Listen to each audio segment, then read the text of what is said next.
Hi అండి, అందరికీ నమస్తే. ఈరోజు మనం శృంగార మదనం 3వ భాగంలో ఏం జరిగింది అని తెలుసుకుందాం. మీ అందరికీ ఒక స్మాల్ రిక్వెస్ట్, కథ పూర్తిగా వినండి. కథ మీకు నచ్చితే లైక్ చేసి మీ విలువైన అభిప్రాయాన్ని కామెంట్ రూపంలో తప్పకుండా తెలియజేయండి. కొత్తవారు మన ఛానల్ చూస్తున్నట్లయితే సబ్స్క్రైబ్ చేసుకోండి. ఇక లేట్ చేయకుండా మనం కథలోకి వెళ్ళిపోదాం. పనిచేసి అలసిన గౌతమ్ అర్ధరాత్రి ఎప్పుడుకో ఇంటికి వచ్చాడు. ప్రపంచం మొత్తం అతని నవ్వుకు దాసోహం అంటుంటే అతన్ని చూడనిది అతని భార్య కళ. చాలా చిత్రమైన మనస్తత్వం కలది. మొదటి నుండి అతనంటే ఆమెకు ఉన్న చిన్న చూపు. ప్రపంచం అతని బ్రాండెడ్ డ్రెస్సెస్ వెనకాల పడుతుంటే ఆమె వాటిని ముట్టుకొని కూడా ముట్టుకోదు. గౌతమ్ చాలా సార్లు ఆమెకి నచ్చ చెప్పాలని చూశాడు, కానీ అస్సలు వినదు. ఒకసారి కారణం కూడా అడిగాడు. సింపుల్ గా నాకు నచ్చవు అని చెప్పింది. ఒకసారి ఏదో పార్టీకి గౌతమ్ చేసిన డిజైనర్ డ్రెస్ వేసింది. ఎవరో ఇది నీకు బాగోలేదు అని చెప్పారంట. ఇంకెవరో మీ బ్రాండే కదా అని కామెంట్ చేశారు. దానితో ఫ్రీగా వచ్చినవి కదా అని అర్థం చేసుకొని అప్పటి నుండి వాటిని వాడటం మానేసింది. గౌతమ్ అనేక రకాలుగా నచ్చ చెప్పాడు, అయినా విందు. కళ చూడటానికి పొట్టిగా ఉంటుంది, పైగా బాగా ఇంట్లోనే ఉంటూ ఏ పని చేయదు. అన్నింటికీ పనివాళ్ళు ఉండడంతో బాగా ఒళ్ళొచ్చేసింది. గౌతమ్ చాలా సార్లు ఆమెకు చీర కట్టే విధానం కూడా చెప్పాడు, ఎలాంటివి కట్టాలి అని కూడా చెప్పాడు. అస్సలు వినదు. పైగా నా భర్తకి ఆడ లక్షణాలు ఉన్నాయి అని విసుక్కుంటుంది. నిజంగానే మనలో చాలా మందికి ఏ చీరలు ఎంచుకోవాలి అనేది తెలియదు. కంటికి నచ్చింది తీస్తాము. అతను చెప్పింది అన్నీ వదిలేసి కేవలం పొట్టి అనే పదాన్ని పట్టుకొని కళ గౌతమ్తో దాదాపు 1 నెల రోజులు గొడవ పడింది. ఆరోగ్యం పైన దృష్టి పెట్టు అంటాడు గౌతమ్, కానీ కళ వినదు. ఎక్సర్సైజ్ చేయాలి అంటాడు, ఆమె అస్సలు పట్టించుకోదు. చెప్పి అతను చిరాకేసి వదిలేశాడు. చాలా మంది బ్రతకడం కోసం జీవిస్తారు, చాలా కొద్దిమంది మాత్రమే ఆ బ్రతకడంలోని ఆనందాన్ని ప్రతిక్షణం ఆస్వాదిస్తూ జీవిస్తారు. కళ మొదటి రకమైతే గౌతమ్ రెండో రకం. గౌతమ్ చేసేది క్రియేటివ్ వర్క్. అందులో అతని శరీరం కన్నా మనసు, మెదడు ఎక్కువగా అలసిపోతాయి. ఎప్పుడు ఏదో ఒక కొత్త డిజైనర్ వేర్ని కనిపెట్టాలి అని ఈ ఆలోచనలతోనే మనసు అలసిపోతుంది. అలసిన మనసుకి, మెదడుకి విశ్రాంతి కావాలి, కానీ అది ఇంట్లో దొరకదు.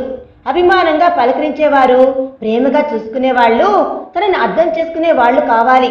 అది ఎప్పటికీ ఇంట్లో దొరకదు. కళ అసలు ఇవేవీ పట్టించుకోదు. ఆమె తల్లి గౌతమ్ని పురుగును చూస్తున్నట్లు చూస్తుంది. ఇంటికొచ్చిన గౌతమ్కి చీకటిగా ఉన్న ఇల్లు దర్శనమిస్తుంది. తన కోసం ఎదురు చూసేవారు ఎవ్వరూ లేరు. భార్య, అత్త ఎవరి గదుల్లో వాళ్ళుంటారు. తన రూమ్కి వెళ్లే ఓపిక కూడా లేక హాల్లోనే పడుకున్నాడు. పడుకున్న గౌతమ్ ఒక్కసారిగా ఆలోచనలో ఉండిపోయాడు. ఎందుకో రాధి బాగా గుర్తొస్తుంది. నన్ను వదిలేసి వెళ్ళిపోయి పిచ్చివాణ్ణి చేసా బుజ్జమ్మ. నీ ఆలోచనలు, జ్ఞాపకాలు ఊపిరిగా మారి జీవం పోస్తున్నాయి. ఈ బాధ్యత అనేది లేకుండా ఉంటే ఏమైపోయేవాణ్ణో. ఒక్కసారి కనబడమా, చూడాలనుంది. ఎందుకో గతం తాలూకు జ్ఞాపకాలు చుట్టుముట్టాయి. రాధిక వెళ్ళిపోవడంతో గౌతమ్ ఒక్కసారిగా ఒంటరివాడైపోయాడు. అదే సమయంలో తనను పెంచి పెద్ద చేసిన మామయ్య కూడా చనిపోయారు. ఊరికి వెళ్ళిన గౌతమ్ ఆయనకు చేయవలసిన కార్యక్రమాలన్నీ చేసి మామయ్యకి ఇచ్చిన మాట ప్రకారం కళను పెళ్లి చేసుకున్నాడు.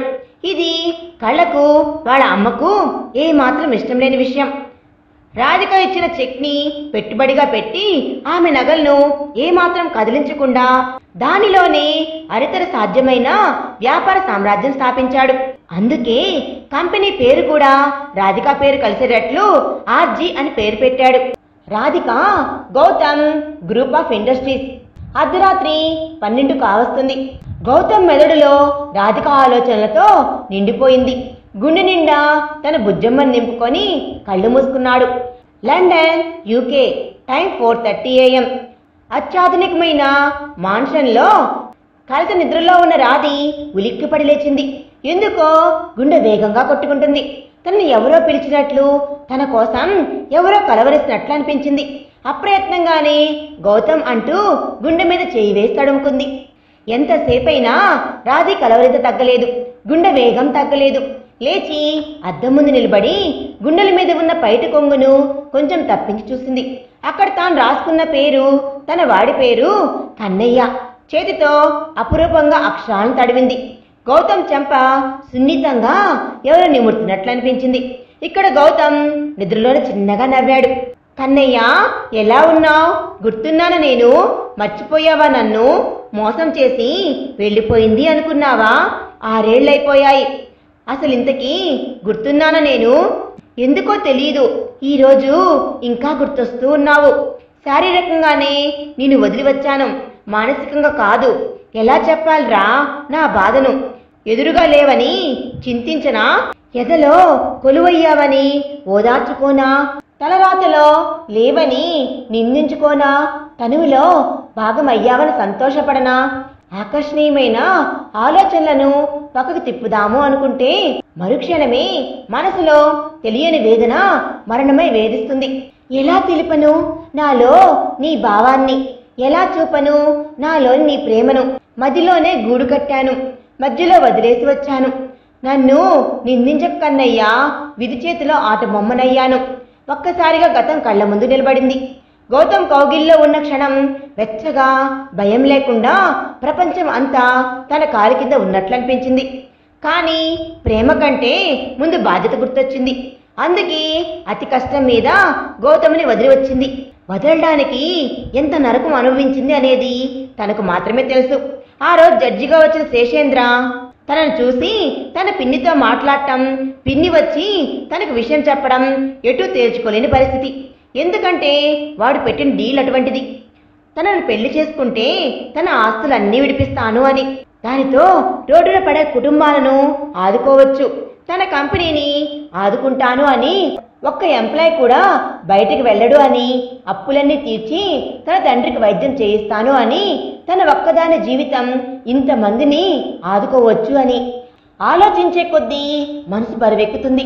ఆ ఆలోచనలోనే బయటకు వచ్చిన తనకి గౌతమ్ కనబడ్డాడు. యువరాజులా వాణ్ణి చూస్తే అబ్బాయిలు ఇంత ఆకర్షణీయంగా ఉంటారా అనిపించింది.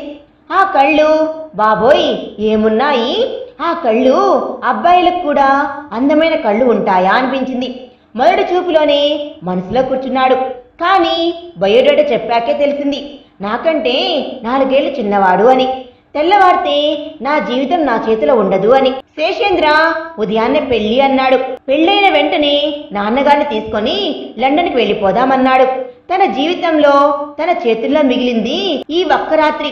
అందుకే నా జీవితాన్ని నేను సంపూర్ణంగా మనస్ఫూర్తిగా ఇష్టపడ్డ వాళ్లతో జీవించాలి అనుకున్నాను. ఇంకేమీ ఆలోచించలేకపోయాను. మొదటి చూపులోనే ప్రేమించాను.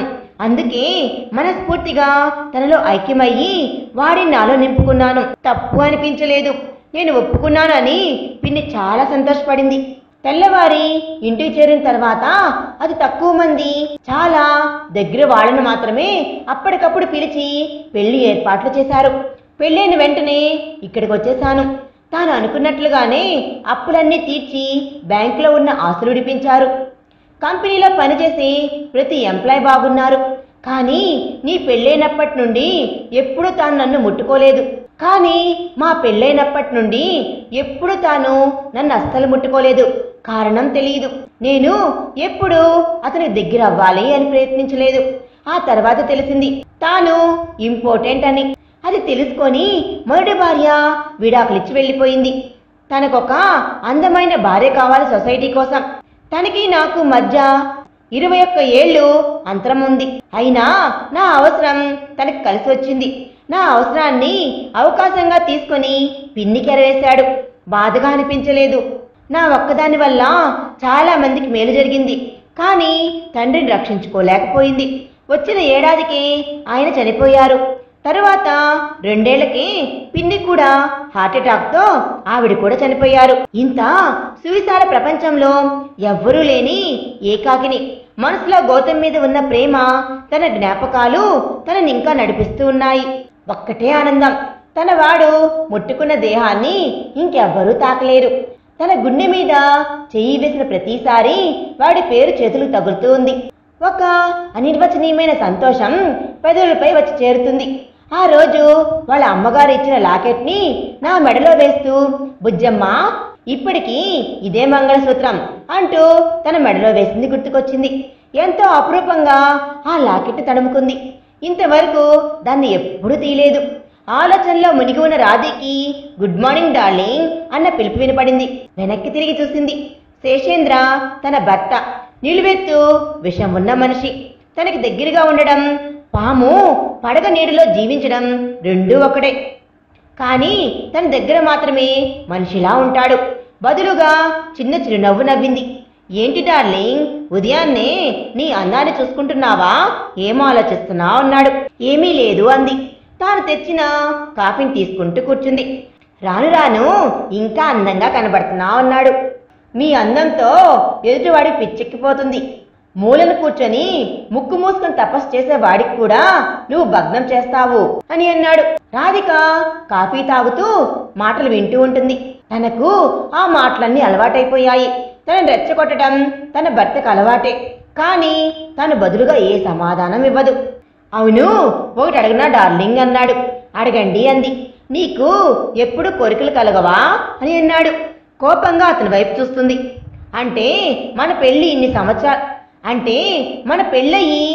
సంవత్సరాలు అవుతుంది కదా, నీకు ఇంట్రెస్ట్ కలగలేదా? కావాలి అనిపించలేదా దాంపత్య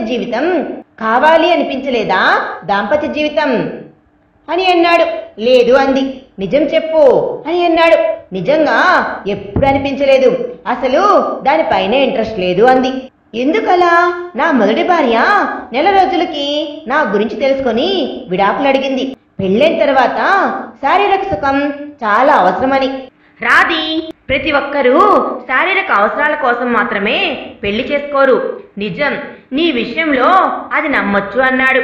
నీ తండ్రి కోసం నాతో పెళ్లి ఒప్పుకున్నావు. రాధి మాట్లాడకుండా కాఫీ కంప్లీట్ చేసి బ్రేక్ఫాస్ట్లో ఏం చెయ్యాలి అంది. ఏమీ వద్దు, బయటికి వెళ్దాం.